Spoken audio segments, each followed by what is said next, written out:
बताइए यजमान, कन्यादान के करी? पंडित जी, कन्यादान हम करब। हमनी के माई, हमनी के बाबूजी, हमनी के बड़की दीदी है और वे हमनी के कन्यादान करी है।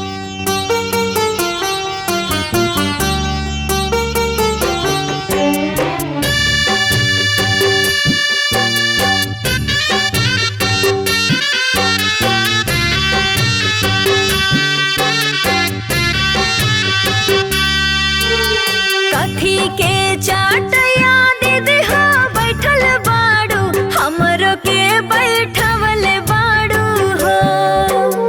कथी के चाटया दीदी हो बैठल बाड़ू, हमरो के बैठवल बाड़ू हो। कथी के कर जवा दीदी हो बनौले बाड़ू, हमरा के बेसारा तारू हो। के कर जवा दीदी हो बनौले बाड़ू, हमरा के बेसारा तारू हो। कुस के चाटया बहिन हो बैठल बानी, तोहरा के बैठवल बानी हो। कुस के चाटया बहिन हो बैठल बानी, तोहरा के बैठवल बानी हो। पाथर के कर जवा बहिन हो बनौले बानी, तोहरा के बिसरावा तानी हो। पाथर के कर जवा बहिन हो बनौले बानी, तोहरा के बिसरावा तानी हो।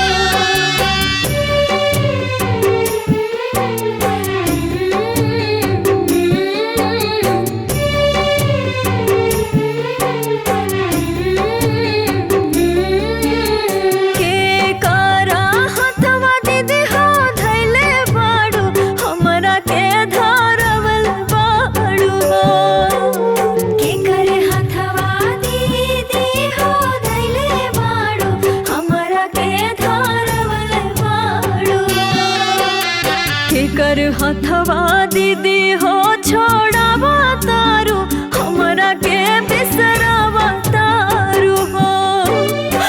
कर हथवा दीदी हो छोड़ावा तारू, हमरा के बिसरावा तारू हो। दुल्हा के हथवा बहिन हो धैले बानी, तोहरा के धरवल बानी हो।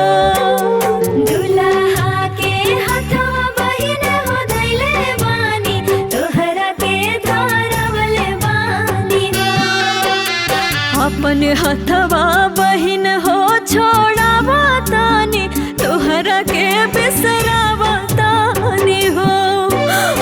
अपन हथवा